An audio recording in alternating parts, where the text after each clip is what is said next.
The dangerous wind farm. दोस्तों, आपने बहुत सारी जगहों पर ऐसी विंड फार्म को ज़रूर देखा होगा। जाहिर है आपने ऐसे विंड मिल पहाड़ों पर देखे होंगे या फिर उस जगह पर जहां पर हवा का दबाव ज़्यादा हो। लेकिन क्या आपने इन्हें समुंदर में देखा है? 2016 का वक्त था और जर्मनी की सरकार को एक नया आइडिया आया, क्यों ना समुंदर के ऊपर विंड मिल लगाए जाएं। और उसके लिए उनके पास परफेक्ट लोकेशन भी थी और वो लोकेशन थी नॉर्थ सी पर, क्योंकि वहाँ पर हमेशा ही तेज़ हवाएं चलती रहती थी और विंड मिल लगाने के लिए सबसे बेस्ट लोकेशन वही थी। विंड मिल में टरबाइन घूमता और बिजली पैदा की जा सकती थी। और सबसे बड़ा मसला तो ये था कि समुंदर के अंदर इन विंड मिल्स को लगाया कैसे जाए।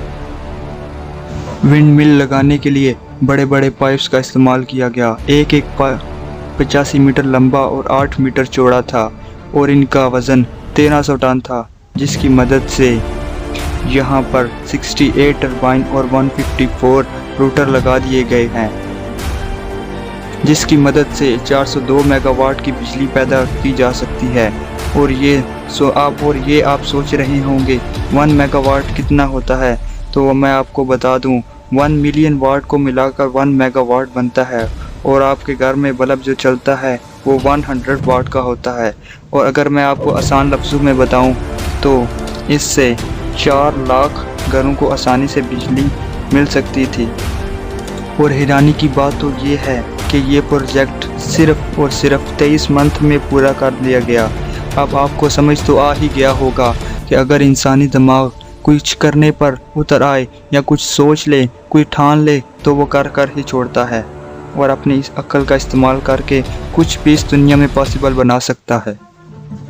American bridge on the sea. United State में एक बहुत ही पुराना ब्रिज हुआ करता था। 21वीं सदी आते यूनाइटेड स्टेट ने देखा कि ये पुराना ब्रिज मुकम्मल तौर पर नकारा हो चुका है और इसे फिर से बनाने की ज़रूरत है।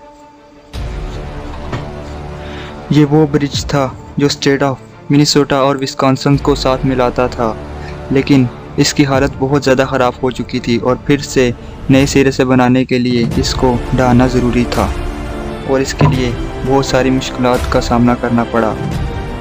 बड़ी वजह ये थी कि ब्रिज के इतिहासी दीवारों को नुकसान पहुंच सकता था और दूसरी सबसे बड़ी मुश्किल ये थी कि ये ब्रिज सेंट क्रॉस रिवर के ऊपर बनाया गया, जहां पर बहुत ही रेयर जानदार पाए जाते हैं। और यही वजह थी इस जगह को बनाने के लिए बहुत सारे एनवायरमेंटल एक्टिविस्ट्स हमेशा एक्टिव रहते थे। एक्टिविस्ट्स के गुस्से का सामना करना गवर्नमेंट के बस की बात नहीं थी।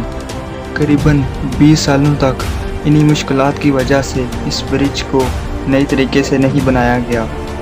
2014 में मिनेसोटा डिपार्टमेंट ट्रांसपोर्टेशन ने इस ब्रिज को बनाने का नया डिज़ाइन पेश किया और ये डिज़ाइन सभी को पेश आया, क्योंकि इस डिज़ाइन की वजह से ना तो इस ब्रिज के इतिहासी दीवारों को नुकसान पहुंचने वाला था और ना ही इसमें रहने वाले जानदारों को कोई नुकसान पहुंचने वाला था। इस ब्रिज को बनाने के लिए कम से कम कॉलम का इस्तेमाल किया गया, लेकिन ये पूरा ब्रिज 1.5 किलोमीटर लंबा और इसमें सिर्फ 5 सपोर्टिंग कॉलम लगाए हुए हैं। आप सोचिए 5 कॉलम की वजह से ये 1.5 किलोमीटर का ब्रिज आज भी खड़ा है। ब्रिज को बनाना इतना भी आसान नहीं था, बहुत सारी इंजीनियरिंग टेक्नोलॉजीज़ का इस्तेमाल हुआ। इस वजह से इस ब्रिज की कीमत $700 मिलियन तक पहुंच गई। डैम। जब आप समंदर के ऊपर बड़े बड़े ब्रिजेस को देखते होंगे तो आप हैरान तो ज़रूर हो जाते होंगे कि इन बड़े बड़े ब्रिजेस को कैसे बनाया गया होगा और कैसे पानी के अंदर इनकी बुनियादों को खड़ा किया गया होगा। तो चलिए हम आपको बताते हैं कि दुनिया भर में जितने भी ब्रिजेस पानी के ऊपर बनाए जाते हैं ये कैसे बनाए जाते हैं। कई लोगों का ये मानना है कि इंजीनियर्स डाइविंग सूट पहनकर पानी के अंदर जाते होंगे और इनके सतूनों को खड़ा करते होंगे, इसके बाद कंस्ट्रक्शन का काम करते होंगे। लेकिन मैं आपको बता दूं कि ऐसा कुछ भी नहीं होता।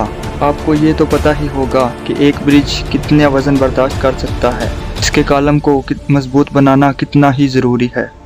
और किसी भी कॉलम को बनाने के लिए एक सूखी जगह की ज़रूरत तो पड़ती ही है, लेकिन पानी के अंदर इस तरह के कॉलम बनाना कोई आसान बात नहीं है।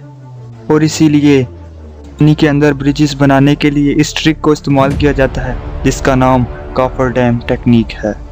ये बिल्कुल सिलेंड्रिकल शक्ल का होता है और इसे उस जगह पर बैठा दिया जाता है जहां पर ब्रिज का कॉलम बनाना हो। ये कॉफर डैम असल में स्टील और कंक्रीट से बनाए जाते हैं। जैसे ही इसे पानी के अंदर डाला जाता है तो स्टेबल हो जाता है। इसके बाद अंदर के पानी को पंप की मदद से बाहर निकाल लिया जाता है और ये पंप बहुत ही पावरफुल होते हैं और थोड़ी ही देर के बाद इसके अंदर का पानी सूख जाता है। तब जाकर यहाँ पर कॉलम बनाने का काम शुरू होता है। आपको बता दूं कि इस तरह के कॉफर डैम बहुत ही ज़्यादा महंगे होते हैं और इन्हें एक बार ही इस्तेमाल किया जा सकता है और ये जब एक बार इस्तेमाल हो जाते हैं तो इन्हें पानी के अंदर बहा दिया जाता है। तो अब आपको समझ आ ही गया होगा कि इतने बड़े बड़े ब्रिजेस के कॉलम कैसे बनाए जाते हैं और कैसे खड़े किए जा सकते हैं। Flood protection.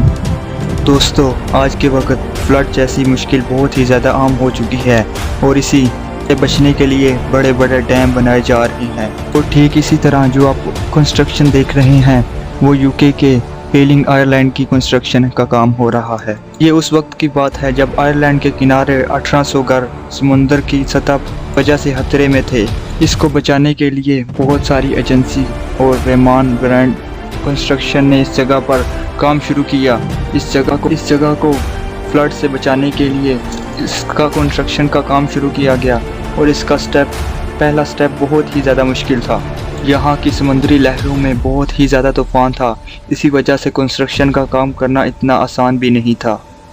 आखिरकार कंस्ट्रक्शन का काम पूरा करने के लिए एक इंसानी अक्ल ने एक और काम सोचा और नया तरीका सामने लाया गया। समुद्र की लहरों से बचने के लिए इस जगह पर बहुत सारे पत्थर लगाए गए और वहाँ की रेत को बराबर किया गया। आप यकीन नहीं करेंगे लेकिन खैर इस जगह पर 70,000 टन पत्थर नॉर्वे से इंपोर्ट करवाया गया और इन पत्थरों से 250 मीटर लंबी एक दीवार बनाई गई और इसके बाद इस जगह पर 25,000 टन पत्थर कंकर बिछाए गए ताकि इस जगह पर समुद्री लहरों को कंट्रोल किया जा सके। पूरा का पूरा कंस्ट्रक्शन तकरीबन 6 मंथ के लिए चला और इस 6 मंथ में बड़ी बड़ी मशीनरी ने लगातार काम किया। लेकिन कंस्ट्रक्शन को करना आप भी जानते हैं इतना आसान भी नहीं था और वो भी समंदर के किनारे पर समुद्री लहरों का दबाव निस्बतन ज़्यादा हो और ये कंस्ट्रक्शन का काम इतना भी सस्ता नहीं था। कंस्ट्रक्शन को करने के लिए 6 से 5 बिलियन डॉलर खर्च हुए। लेकिन इतना ज़रूर है कि इस कंस्ट्रक्शन के हो जाने के बाद 100 साल तक ये जगह मुकम्मल तरीके से सेफ है। ये थी दोस्तों इंसानों की अक्ल स्किल्स जिसकी वजह से इंसानों ने समंदर तक अपना काबू पा लिया। तो फ्रेंड्स, मिलते हैं अगली वीडियो में। तब तक के लिए अल्लाह हाफिज़ एंड टेक केयर। अगर आपने मेरा चैनल को सब्सक्राइब नहीं किया तो सब्सक्राइब कर दें।